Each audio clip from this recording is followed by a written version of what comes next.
Ini adalah sepenggal video misterius yang menjadi viral di internet beberapa tahun lalu.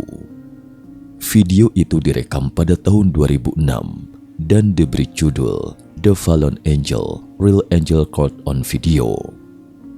Di detik-detik terakhir video, tampak sesosok makhluk bungkuk, kurus kering dengan wujud seperti tengkorak. Bagaimana kesan teman-teman saat melihat video ini? Terlepas dari keaslian videonya, tapi kalau menyebut benda ini sebagai malaikat, jelas ini tidaklah etis. Malaikat dalam kesan kita, gambarannya terlihat anggun dan suci, mengenakan jubah putih, memiliki sayap seperti angsa, atau lingkaran cahaya di atas kepala mereka, atau memegang busur dan panah seperti bocah yang lucu. Kenapa wujud seperti hantu dalam video ini disebut malaikat? Tim Mata Ketiga mencoba mencari tahu beberapa informasi tentang malaikat. Ternyata malaikat yang sesungguhnya tidaklah seperti yang kita bayangkan. Di Injil Lukas bab 1 dalam Perjanjian Baru, seorang imam bernama Zakaria berdoa kepada Tuhan agar mendapatkan seorang putra. Ketika Zakaria sedang bertugas sebagai imam di bait suci, malaikat utusan Tuhan menemui Zakaria dan berkata kepada Zakaria, "Jangan takut hai Zakaria, sebab doamu telah dikabulkan, dan Elizabeth istrimu akan melahirkan seorang anak laki-laki bagimu, dan haruslah engkau menamai dia Yohanes." Lukas 1 ayat 13. Ketika malaikat Tuhan muncul di hadapan Zakaria, Zakaria sangat ketakutan. Malaikat itu berkata kepada Zakaria, "Jangan takut." Mengapa ketika malaikat muncul, kalimat pertama yang disampaikan selalu berkata, "Jangan takut, nak." Dalam kitab Wahyu kepada Yohanes menubuatkan bahwa ketika tibanya hari penghakiman, juru selamat akan menyelamatkan dunia. Tapi pernahkah terlintas dalam benak Anda bahwa akhir dunia itu mungkin diprakarsai oleh Tuhan, dan yang bertugas meniup sangkakala pada hari kiamat adalah malaikat yang mengabdi kepada Tuhan?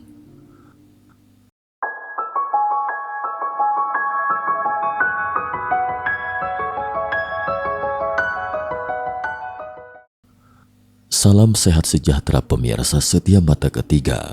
Berikut mari kita telusuri fakta sebenarnya terkait penghakiman terakhir yang disalahpahami oleh sebagian besar orang. Kata malaikat berasal dari kata Yunani angelos yang artinya utusan, atau secara lugasnya adalah utusan Tuhan. Pada awal abad pertengahan, ada seorang sarjana Timur Tengah bernama Dionysius yang terobsesi mempelajari malaikat. Menulis sebuah buku De Coelesti Hierarchia yang membagi malaikat menjadi 9 kelompok dalam 3 tingkatan. Pertama, kerub, serafim, tahta. Kedua, dominasi, kekuatan kebajikan. Dan ketiga, kerajaan, malaikat agung dan malaikat. Karena seorang pejabat Yunani bernama Dionysius muncul dalam kisah para rasul dalam Perjanjian Baru, beberapa orang Kristen awal menganggap karya Dionysius ini sebagai literatur yang ditulis oleh tokoh dalam Alkitab, menjadikan susunan hierarki surgawi sebagai teks apokrif yang kredibel. Pada abad ke-6, Paus Gereja Katolik Roma ke-64, Paus Gregorius I, atau lebih dikenal dengan julukan Gregorius Agung, menulis dalam Gregorius Homilies on the Gospel 593, mereka yang menjadikan malaikat sebagai teladan akan mendekati alam Tuhan. Namun setelah abad ke-16, gereja melakukan reformasi besar-besaran dengan menetapkan bahwa jemaat hanya boleh menyembah Tuhan Tritunggal, bukan malaikat yang hanya merupakan utusan Tuhan. Sejak itu, teori 9 kelompok malaikat dalam 3 tingkatan secara bertahap dilemahkan oleh gereja. Dalam Katekismus Gereja Katolik terbitan tahun 1992, De Coelesti Hierarchia dinilai sebagai karya Pseudo Dionysius, dan konsep De Coelesti Hierarchia tentang angelologi hilang sama sekali dari panggung sejarah. Namun hal ini tidak menghalangi banyak orang menggunakan buku ini untuk memahami malaikat dalam Alkitab.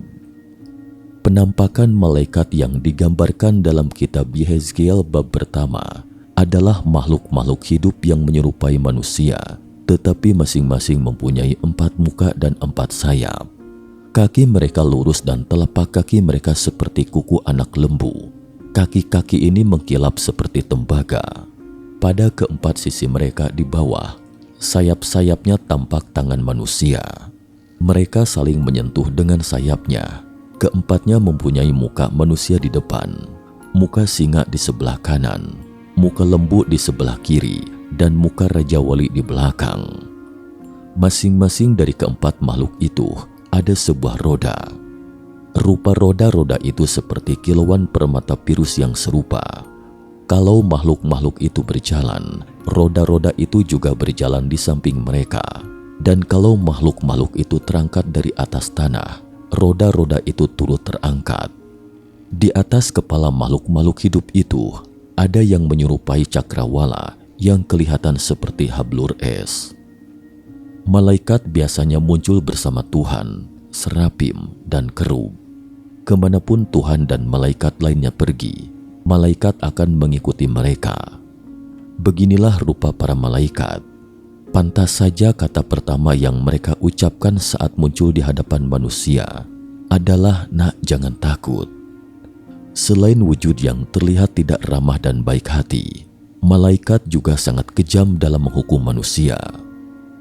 Dalam kitab Keluaran bab 12 dikatakan bahwa suatu malam saat Paskah, Yehuwa mengutus malaikat pemusnah dan membunuh semua anak sulung orang Mesir dalam satu malam. Dari pangeran Mesir hingga anak-anak tawanan, tak satu pun yang selamat. Tercatat dalam pasal 24 dari Samuel dalam Perjanjian Lama bahwa Yehuwa memerintahkan malaikat untuk mengirimkan wabah penyakit ke Israel. Wabah tersebut berlangsung selama 3 hari dan menewaskan 70.000 orang. Ketika malaikat hendak menghancurkan Yerusalem, Yehuwa merasa iba dan berkata kepada malaikat pemusnah, "Cukup hentikan." Tapi ini hanyalah makanan pembuka. Daya hancur para malaikat dalam penghakiman terakhir inilah yang disebut dengan pemusnahan total. Wahyu adalah kitab terakhir dalam Perjanjian Baru. Penulisnya bernama Yohanes yang menggambarkan suasana akhir dunia yang dilihat Yohanes dan meramalkan nasib masa depan umat manusia. Wahyu 1 ayat 9 menyiratkan bahwa Yohanes dikurung di Pulau Patmos di Laut Aegea ketika dia menulis kitab Wahyu. Ini adalah tempat yang tandus dengan pegunungan yang terjal, di mana Kekaisaran Romawi mengasingkan para tahanan. Secara tradisional, gereja Kristen percaya bahwa Yohanes, penulis Wahyu, adalah Yohanes di antara 12 rasul, murid yang dikasihi Yesus, dan penulis Injil Yohanes. Namun di zaman modern ini, banyak ahli Alkitab memiliki pandangan berbeda mengenai hal ini. Mereka percaya bahwa Yohanes penulis Injil, Yohanes dari Patmos penulis Wahyu, dan Rasul Yohanes mungkin adalah 3 sosok orang yang tidak sama.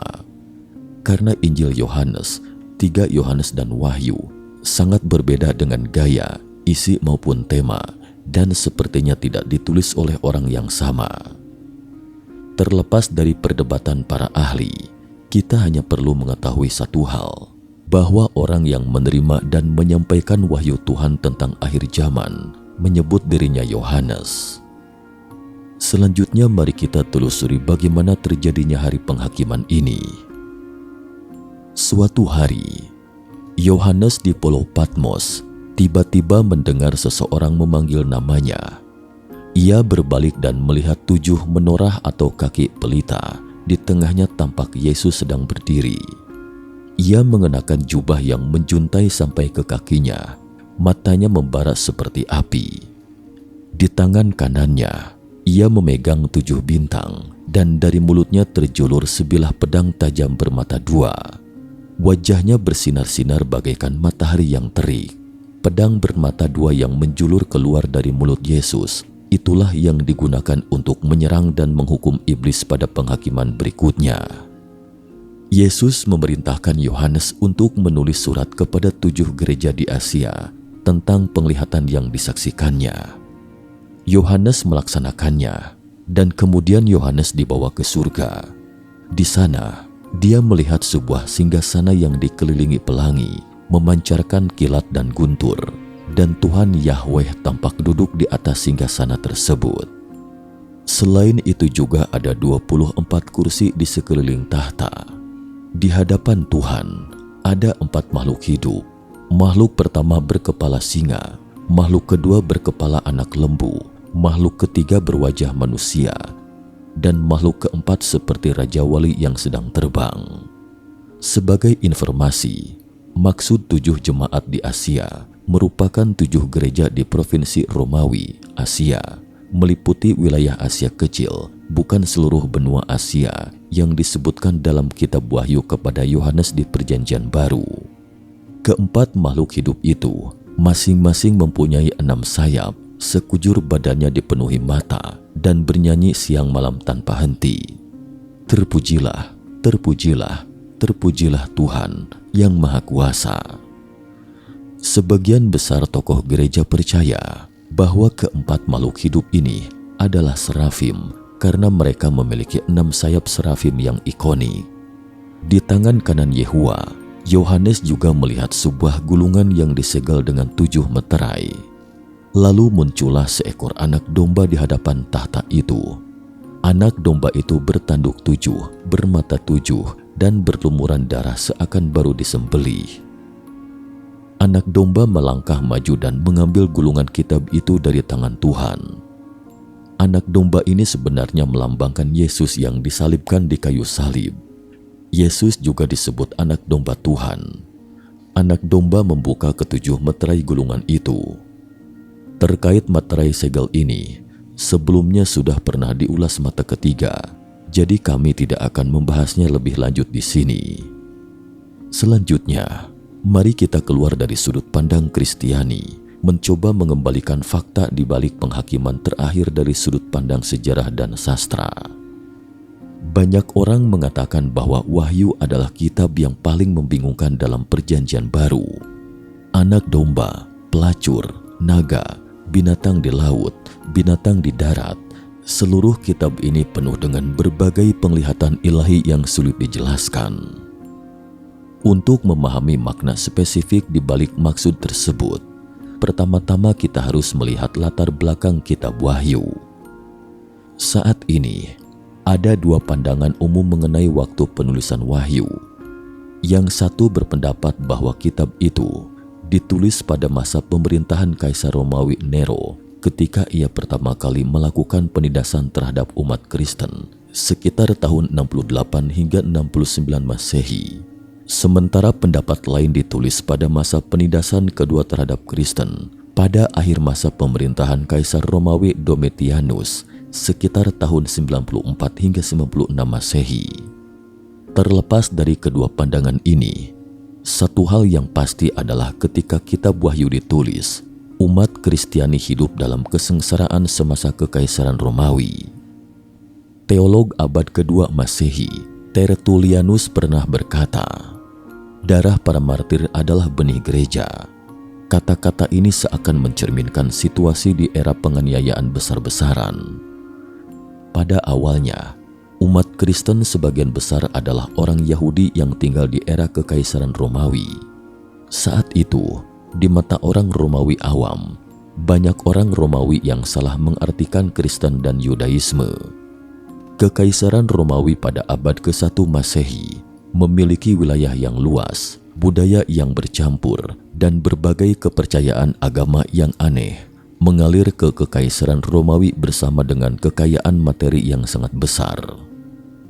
Bagi kaum utilitarian Romawi, selama agama-agama asing tersebut tidak mengancam kekuasaan Kekaisaran Romawi dan tidak merugikan kepentingan material Romawi, mereka biasanya mengambil sikap tidak peduli. Namun tak lama kemudian, berbagai ritual yang dilakukan umat Kristiani, seperti doa berjemaat, menerima perjamuan kudus dan sebagainya, sehingga mulai menimbulkan antipati di kalangan orang Romawi. Apalagi umat Kristiani tidak menyembah Kaisar Romawi, dan banyak dewa yang dipuja orang-orang Romawi selama beberapa generasi. Mereka hanya menyembah satu-satunya Tuhan. Inilah yang menimbulkan konflik besar dengan konsep tradisional orang Romawi. Bagi orang Romawi yang saat itu terlena dalam kenikmatan materialistis, umat Kristiani ibarat sekelompok orang fanatik yang cenderung anti manusia.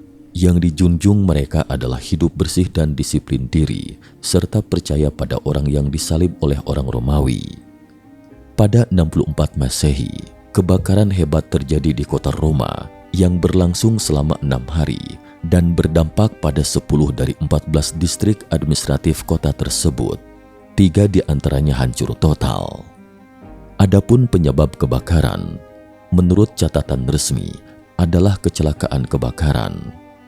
Namun beredar di kalangan rakyat bahwa kebakaran itu adalah ulah sang tirani Nero dengan tujuan untuk membangun istana baru di atas reruntuhan tersebut. Untuk menghindari tanggung jawab, Nero mengambing hitamkan kepada orang-orang Kristen yang saat itu memang sudah tidak disukai orang Romawi dan menindas orang-orang Kristen dengan brutal.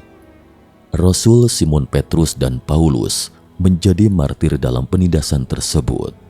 Nero menempatkan beberapa orang Kristen di arena, memerintahkan mereka mengenakan kulit binatang dan memaksa mereka bertarung dengan binatang buas. Sementara Nero menikmati tontonan itu dari pinggir lapangan. Dia bahkan mengikat orang-orang Kristen di atas salib, menuangkan minyak dan membakarnya sebagai obor. Kaisar Romawi setelah Nero pada dasarnya memiliki sikap negatif terhadap agama Kristen, namun intensitas penganiayaan bervariasi. Kaisar Romawi Domitianus yang naik tahta pada tahun 81 Masehi adalah seorang kaisar yang suka melakukan penindasan. Di akhir kekuasaannya, dia menyebut dirinya dewa, membuat patung dewa dirinya dengan emas dan perak, menempatkannya di seluruh kota Roma, memerintahkan orang-orang untuk menyembahnya, dan meminta mereka untuk memanggilnya Tuhan kami. Tentu saja, orang-orang Kristen tidak mau melakukan hal ini. Jadi Domitianus memerintahkan penangkapan besar-besaran terhadap orang-orang Kristen, menyita harta benda mereka, dan mengeksekusi mereka. Antara tahun 250 dan 260 Masehi, Kaisar Romawi saat itu, Decius dan Valerian, mulai membantai gereja Kristen yang sedang berkembang pesat demi melindungi kekaisaran Romawi yang sedang merosot dan agama tradisional, sehingga memicu puncak dari penganiayaan terhadap orang Kristen. Mereka menggunakan penyiksaan, penjara, dan intimidasi untuk memaksa umat Kristen tunduk pada politeisme Romawi dan melarang umat Kristen berkumpul. Sejumlah besar pendeta dijatuhi hukuman mati, sementara warga sipil dihukum dengan penghinaan, pengasingan, dan penyitaan aset properti. Gelombang penganiayaan ini berlangsung selama 10 tahun sampai Kaisar Valerian ditangkap oleh Persia dalam perang tahun 260 Masehi dan Kekaisaran Romawi jatuh ke dalam perpecahan dan kekacauan. Kaisar menjadi boneka di tangan para jenderal tentara bayaran dan para penguasa Romawi yang tidak mampu melindungi diri mereka sendiri, tidak lagi punya energi untuk menganiaya umat Kristen. Kekristenan memperoleh kelonggaran selama 40 tahun dan terus tumbuh dan menyebar ke kalangan militer, pemerintah, dan arsitokrasi. Pada awal abad keempat Masehi, Kaisar Romawi Diocletianus melakukan penganiayaan terakhir terhadap agama Kristen dalam skala besar. Dia mengeluarkan 4 maklumat secara berturut-turut, menghancurkan gereja, membakar kitab suci, menggunakan penyiksaan untuk memaksa pendeta berkorban, dan melakukan pembersihan umum terhadap umat Kristen di ketentaraan dan istana. Namun agama Kristen saat itu telah berkembang pesat dan mendapat simpati luas di kalangan masyarakat dan elit Romawi ketika itu. Kebijakan penganiayaan Diocletianus tidak dapat bertahan lama. Pada 305 Masehi, Diokletianus pensiun dari politik Romawi dan hari-hari kesengsaraan umat Kristiani pun berakhir. 8 tahun kemudian, Kaisar Konstantinus Agung mengeluarkan dekret Milan yang terkenal, juga dikenal luas sebagai dekret toleransi beragama, yang mengaku agama Kristen sebagai agama yang sah dan mengembalikan properti gereja yang disita pada era Diokletianus. Namun keputusan awal Kaisar Konstantinus Agung untuk mendukung agama Kristen bukan didasarkan pada keyakinan agama, tetapi pertimbangan politik dan militer. Selama karir militernya yang panjang, ia sangat menyadari akan disiplin diri, kesetiaan, ketaatan dan kesabaran orang-orang Kristen yang sangat kontras dengan kelemahan, korupsi dan ketidakpekaan orang-orang Romawi yang percaya pada politeisme. Konstantinus Agung bermaksud menggunakan agama Kristen, sebuah agama baru, untuk mendirikan monarki otokratis yang kuat guna mengakhiri situasi politik jangka panjang yang penuh perpecahan dan kekacauan. Bagaimanapun, umat Kristiani yang telah tertindas selama 250 tahun akhirnya merasa bangga kali ini. Pada 380 Masehi, Kaisar Romawi lainnya, Theodosius I, menetapkan agama Kristen sebagai agama negara. Sejak saat itu, agama Kristen mulai menyatu dengan kekuasaan kekaisaran. Melihat kembali sejarah awal perkembangan agama Kristen, memang seperti sejarah kemartiran yang mengharukan. Meskipun gereja Katolik Roma semakin dominan dan tidak toleran setelah menjadi otoritas tertinggi pada abad pertengahan dan mulai menganiaya apa yang disebut sebagai aliran sesat dalam skala besar, namun kekristenan memang tumbuh subur di bawah penindasan brutal kekaisaran Romawi. Itulah sebabnya dalam Wahyu pasal 6, Tuhan berkata bahwa alasan tidak melaksanakan penghakiman karena jumlah martir tidak cukup. Semangat kemartiran inilah yang didorong oleh kekristenan awal. Malaikat dalam Alkitab digambarkan dengan sangat ganas karena agama Kristen awal berharap malaikat akan memberikan efek gentar terhadap jemaat. Namun seiring berjalannya waktu, agama Kristen secara bertahap menjadi agama terbesar dalam lingkup wilayah. Pada masa Renaissance, gambaran tentang malaikat mulai lebih bersahabat dengan manusia. Malaikat dengan gambaran demikian tidak perlu lagi menggunakan teror untuk membuat efek gentar terhadap manusia. Sayap yang putih bersih dan wajah yang lembut penuh kasih telah menjadi konfigurasi standar malaikat. Terkait kitab Wahyu kepada Yohanes, menurut Del Martin, seorang sarjana Alkitabiah Amerika dan profesor sejarah agama di Universitas Yale, bahwa kita harus memandang kitab Wahyu kepada Yohanes sebagai sebuah karya sastra. Genre sastranya pernah menjadi sastra apokaliptik yang sangat populer. Sastra seperti ini seringkali dimulai dengan mimpi, di mana penulisnya mengatakan bahwa dia telah melihat berbagai penglihatan ilahi, kemudian menyiratkan bahwa hal serupa juga akan terjadi dalam kehidupan nyata. Kitab Daniel dalam Alkitab Perjanjian Lama dan puisi panjang Divine Comedy atau komedi ketuhanan yang ditulis oleh penyair Italia Dante Alighieri pada abad pertengahan juga merupakan sastra apokaliptik. Tentu saja, sastra apokaliptik yang paling klasik adalah kitab Wahyu. Profesor Del Martin mengatakan, alasan mengapa Wahyu sulit dipahami karena ia tidak memiliki garis waktu yang jelas, tetapi memiliki struktur siklus yang berputar-putar. Bencana dan krisis saling bertaut seperti boneka Rusia. Ketika kecemasan sudah mencapai puncaknya, tiba-tiba kecemasan itu hilang dan mulai lagi dengan siklus berikutnya. Misalnya, ketika anak domba membuka 7 materai, 4 materai pertama membawa 4 penunggang kuda yang melambangkan wabah, perang, kelaparan dan kematian. 1/4 penduduk bumi dimusnahkan. Materai kelima membiarkan kita menarik napas dan Tuhan menenangkan jiwa para martir di bawah altar. Materai ke-6, bencana kembali terjadi. Setelah materai ke-7, kembali menarik napas lagi dan langit menjadi hening selama setengah jam. Selanjutnya kemudian 7 trompet sangkakala ditiup, memulai siklus baru. Setelah 7 trompet sangkakala adalah 7 cawan emas, dan babak baru ketegangan dan kecemasan kembali melanda.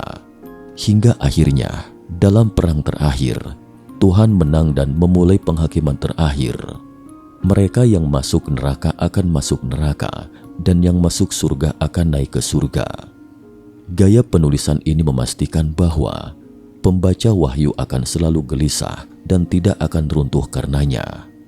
Pertanyaannya, apa 7 penulisan kitab wahyu seperti ini? Guru Profesor Del Martin, teolog Amerika Adela Collins, menyebutkan dalam bukunya Crisis and Catharsis, The Power of the Apocalypse, bahwa kitab wahyu membangkitkan emosi 2 kelompok orang. Satu kelompok orang mungkin pernah menjalani hidup yang baik semasa kekaisaran Romawi yang hedonistik, namun bencana yang digambarkan dalam kitab wahyu akan seketika membakar semangat kelompok orang ini dan melihat kembali pemerintahan brutal kekaisaran. Sementara sekelompok lainnya yang mungkin berada di lapisan bawah masyarakat tertindas, dikucilkan, didiskriminasi, dan hidup dalam kesengsaraan. Namun kota suci baru yang indah yang digambarkan di akhir kitab wahyu akan memberikan kelompok orang ini kelegaan spiritual, memberi mereka kepercayaan diri, dan memungkinkan mereka untuk tetap berpegang teguh pada keyakinan mereka. Singkatnya, terlepas apakah Anda hidup baik atau buruk semasa kekaisaran Romawi saat itu, emosi Anda akan terpancar setelah membaca kitab wahyu. Inilah poin brilian dari gaya penulisan kitab wahyu. Menurut Profesor Del Martin, kitab wahyu mengungkapkan ketidakpuasan umat Kristiani terhadap penguasa Romawi yang jahat saat itu. Angka 7 yang selalu muncul berulang kali ini karena Romawi juga dikenal dengan sebutan 7 bukit Roma. Dalam Wahyu 12, naga merah menyala yang mencoba memakan Yesus yang baru lahir memiliki 7 kepala. Dalam bab 13, binatang di laut juga memiliki 7 kepala. Dalam bab 17, pelacur menunggangi seekor binatang berwarna merah tua. Binatang ini juga memiliki 7 kepala. Bisa dibilang semua penjahat di kitab wahyu ada hubungannya dengan angka 7. Maknanya sangat jelas. Maksud penjahat di sini mengacu pada kekaisaran Romawi. Selain itu, menurut algoritma Profesor Del Martin, tanda binatang 666 sebenarnya mengacu pada nama sang kaisar Romawi Nero. Jika nama Nero ditulis dengan huruf Ibrani dan angka masing-masing huruf dijumlahkan, maka hasilnya adalah 666. Alasan mengapa kitab wahyu ditulis dengan begitu samar adalah untuk menghindari penindasan kesusastraan dari kekaisaran Romawi. Tentu saja, ada sebagian orang yang menganggap bahwa angka 7 yang muncul berulang kali dalam kitab wahyu itu melambangkan 7 kaisar Romawi yang menganiaya umat Kristen. Saat ini, bahkan ada sebagian orang mengatakan bahwa tanda binatang 666 mengacu pada chip tubuh manusia. Singkatnya, wahyu bukanlah sebuah kitab nubuatan, lebih tepatnya merupakan seruan di hati orang-orang Kristen yang tertindas pada masa itu. Dalam kehidupan nyata, menghadapi kekaisaran Romawi yang kuat, mereka tidak memiliki peluang untuk menang, sehingga mereka hanya bisa menaruh harapan pada tibanya akhir zaman, berharap suatu hari nanti Tuhan akan menghukum kejahatan dan menggulingkan rezim lama dan membangun tatanan baru yang indah. Inilah sebabnya mengapa prediksi hari kiamat menjadi begitu populer setiap kali masyarakat berada dalam gejolak kekacauan. Sebenarnya, dari sisi fisika, sebagai sebuah planet di tata surya, kehidupan bumi tergantung pada matahari, sementara kehidupan bintang itu terbatas. Jadi, akhir zaman pasti akan tiba bila sudah saatnya. Masalahnya adalah apakah kiamat itu akan terjadi besok, ribuan tahun keesokannya, atau esoknya suatu hari nanti ratusan juta tahun kemudian. Namun kalau bisa, tentu saja kita tidak berharap tibanya akhir dunia. Apalagi wujud malaikatnya seperti itu. Meski beruntung bisa lolos dari penghakiman terakhir, tapi hidup bersama malaikat dengan wujud yang menyeramkan seperti itu selamanya, sepertinya bukan sesuatu yang indah, bukan? Sekian dan terima kasih atas perhatiannya.